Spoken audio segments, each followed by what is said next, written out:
Another painting to mention is this cowboy painting. Just as my dad was obsessed and really intrigued by the history of the Cajuns, as an American artist, he was also saw a lot of similarities between the Texans and the Cowboys. Between their stories were so similar. So he often painted these. He called these the Cajun Cowboys, who were very similar in the western part of Louisiana, who would raise cattle and live off the land. So you'll see a few cowboy-themed paintings, also in the Cajun series, but also he carries it through into the Blue Dog series, which you'll see as we move along. And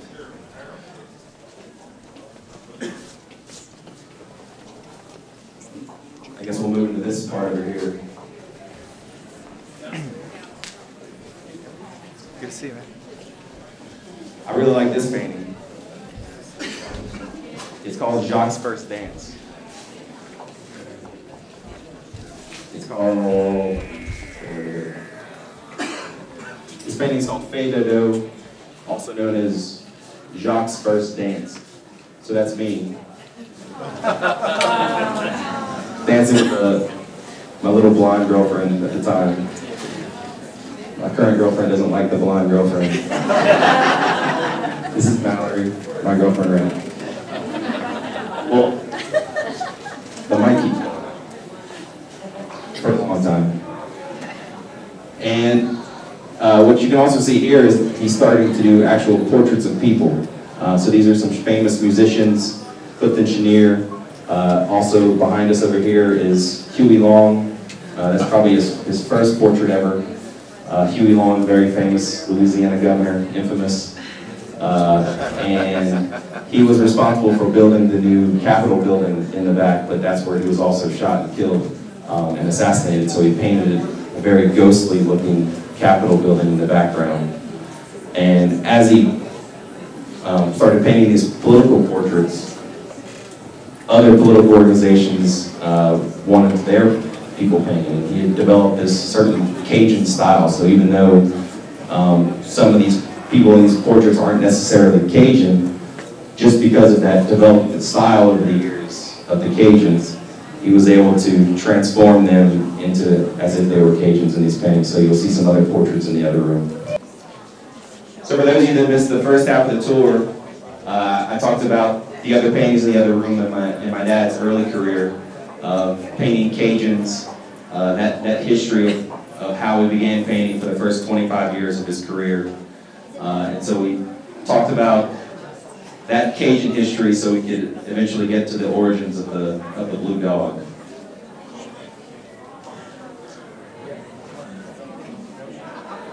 People still trickling in? Yeah. Any questions so far? Did I miss anything, Marty?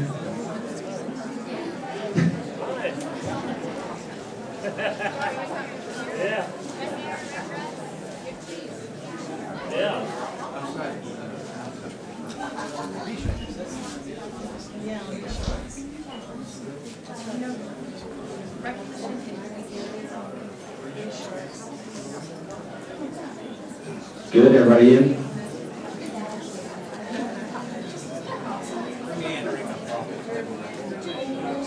Alright, we'll start with this painting right here. Very, very important painting. So, this is called Watchdog, and this is the very first Blue Dog painting ever. But remember how I mentioned Cajun folklore and history earlier? This is actually based on a Cajun legend of the Luugarou. It means crazy wolf. It's an old French legend. My dad grew up with it. His mother told him, if you're bad today, the Luugarou's gonna get you tonight.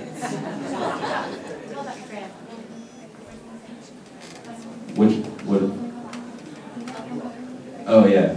So my grandmother was an amazing character. Even she died at 103 about 5 years ago. And until the day she died, she was begging for my dad to get a real job at the phone company or somewhere where he could get a pension. But she was really fun and such a great, strong Cajun character of a woman. And that's good. So this painting here, so the Luugarou. So it was just another story he kind of grew up with. And what happened was in 1984, he was commissioned to do a book of Cajun ghost stories. The World's Fair was in New Orleans that year. Maybe some of you guys remember that. And it was supposed to be a really, really big deal. And so a bunch of old oil men in Louisiana got together and said, let's make a book of these Cajun ghost stories, 40 stories, and we'll get George to illustrate all these 40 stories, and I'm going to make a ton of money. That obviously didn't happen. The World's Fair kind of flopped, but what came out of it was one of these stories in the book was about the Luugarou. And so, how do you paint a boogeyman? How do you paint this crazy werewolf? Just as he always did before, working from photographs, he found a picture of his old dog named Tiffany.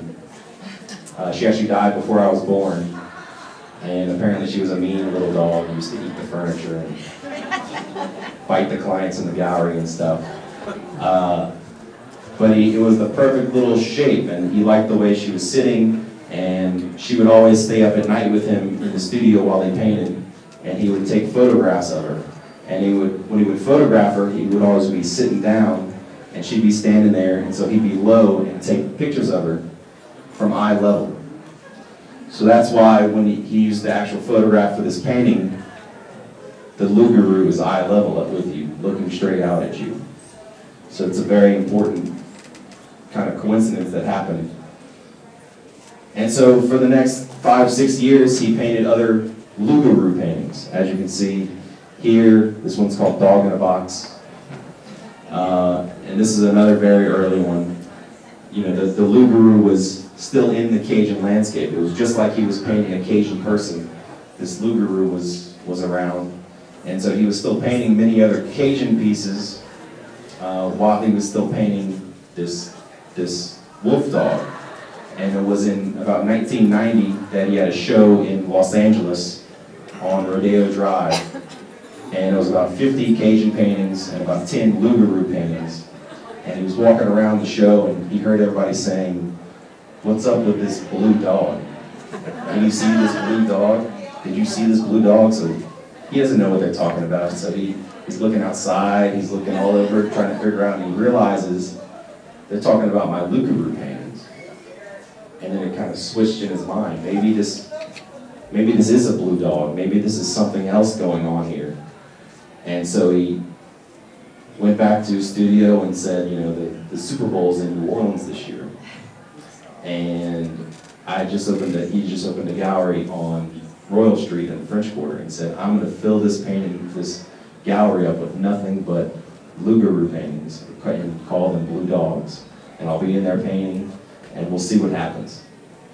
And so in the old days for the Super Bowls, just like now, every media outlet was there. USA Today, People Magazine, Today Show, and they were all obsessed with this artist painting these blue dog paintings. And so, whereas before with the Cajuns, he was always commenting on the past, you know, interpreting the history of the Cajun people through art.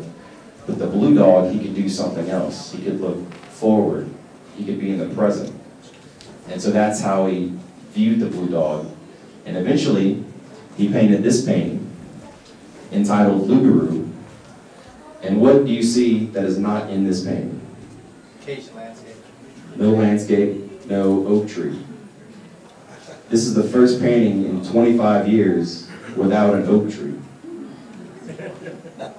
And once he escaped that traditional Cajun landscape, he knew he could go anywhere.